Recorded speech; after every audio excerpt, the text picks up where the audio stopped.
Lahat ng tao dapat may ambisyon. Kung ang buhay natin ay parang kotse, yung ambisyon, yun ang gasolina.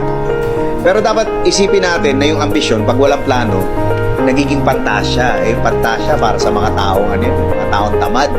Ang ambisyon kasi may deadline. Pinagsisikapan, pinagtatrabahuhan.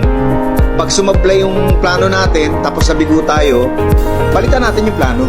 Huwag yung ambisyon.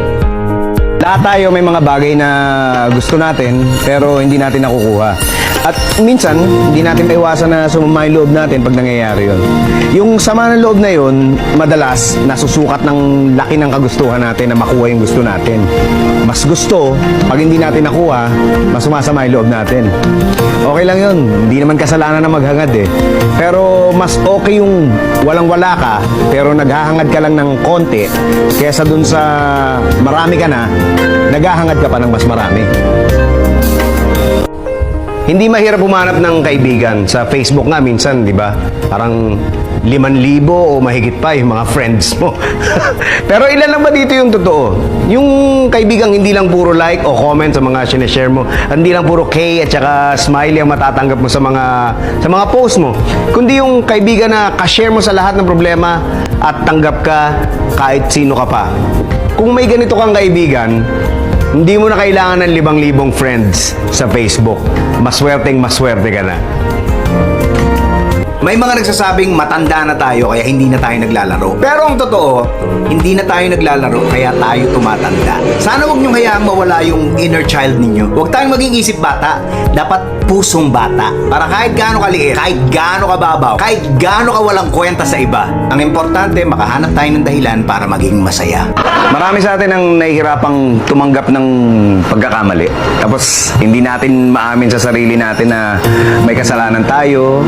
Madalas gusto pa nga natin dalhin yung sisi sa ibang tao. Pero kung isipin mo, parang okay lang magkamali eh. Kasi okay lang na madapa. Kasi yung pagkakadapa, parang pagkakataon yan eh. Para makabangon ulit tayo at ipakita na tayo eh natuto at handa na nating itama yung pagkakamali natin.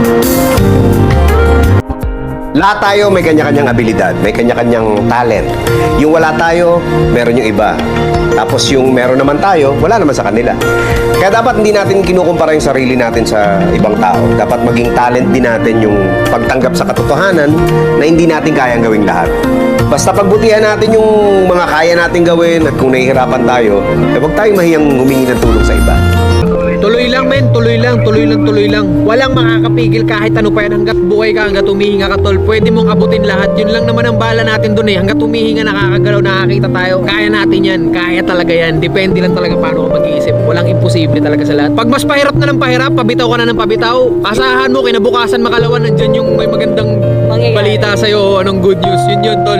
Pare-parehas lang ang kinakain ng tao, kaya lagi mong isipin na kaya mo rin yung kaya nila. Pero isipin mo rin na bago mo kayanin yung kaya nila, kailangan mo munang kayanin yung kinaya nila para kayanin mo kung ano yung kaya nila ngayon. Gets mo? Ito lang ang kailangan mo gamitin yan. Hindi mo na kailangan lumayo saan-saan mga lupalop ng mundo. Nandito lang sa loob ng bilog na to, ng sekreto ng lahat. Gaano man kataas ang pangarap mo sa buhay, huwag kang matatakot sa pagod at sakripisyo dahil parte yun eh. Hindi ka makakakain ng kanin kung hindi mo sasaingin. Hindi ka makakakain ng ulam kung hindi mo lulutuin. Lahat ng bagay kailangan kilusan mo muna sa umpisa. Hindi tatakbo sa sasakyan kung hindi mo sususian. Kung hindi mo lalagyan ng gasolina, hindi yung tatakbo sa kung saan mo siyang direksyon dapat dalhin. Kailangan kumilos ka. Kailangan ng lakas mo para marating mo kung ano yung gusto mong marating sa buhay.